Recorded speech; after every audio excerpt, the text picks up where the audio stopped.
Hello, this is a video overview of our recommended process for reviewing the new OC-MEDS 3.5 data standard. On my screen, I have a browser window open with a number of tabs, and I'm going to audible how I would recommend putting these on your screen, although my video capture software only allows us to look at a single window. So I'm going to start with pulling up some 3.5 data standard materials. I've typed in OC-EMS into a general Google search, and I've been given a number of options. I'm going to look for just the general one. All I'm doing is going to our website. I'm in my website, and now I'll just quickly navigate. You can review later how I'm going to the NEMSIS 3.5 page of our website. I can see our progress table and a number of links that simply take me down into our website where all the materials are listed, letters and memos, all of our resource documents, and in particular, our 18 attachments, as well as our primary data dictionary and our technical summary. We would recommend reviewing the technical summary first. So let's go ahead and open that up. Please read the executive summary and look at these resources, or perhaps open them and bookmark them for later reference.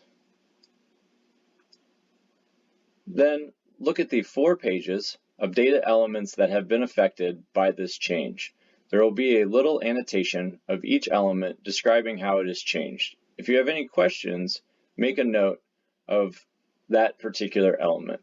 You can review it later in our recommended process, which I'll get into, or if you still have a question remaining after that, please let us know.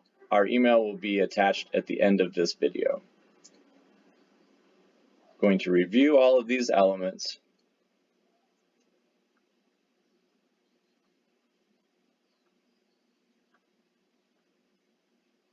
And then on page 6, this is where I'm going to split.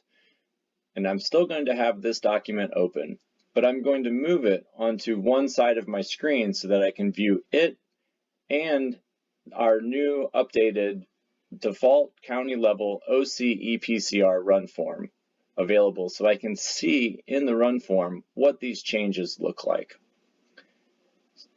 So I've opened up a number of tabs already. This is our primary home URL for your reference, and we're going to be going into Elite Management today.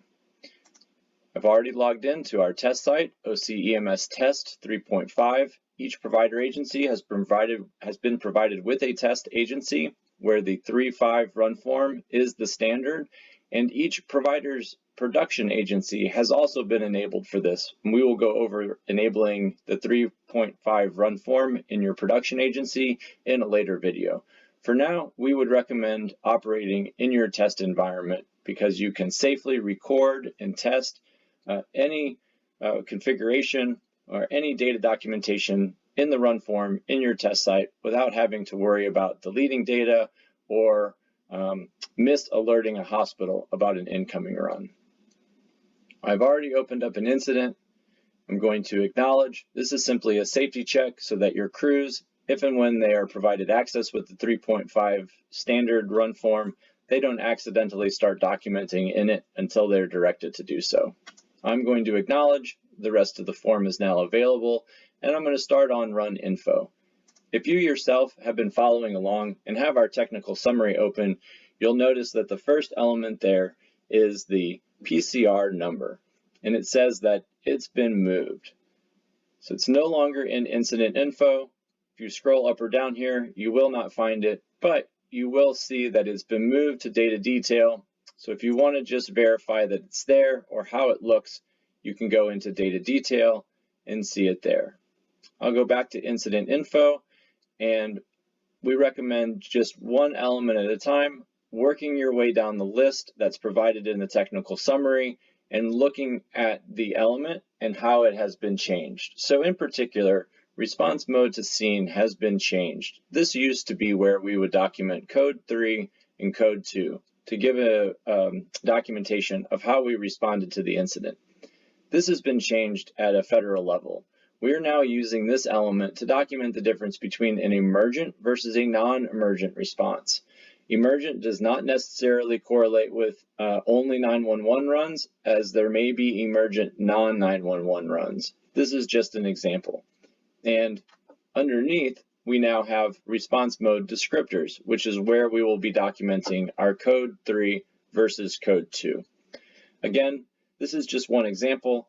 We would recommend using the technical summary document, having it open beside the ePCR run form, and going through each element one by one and becoming accustomed to what the change is. And if you have any questions, please let us know. Thank you. Bye.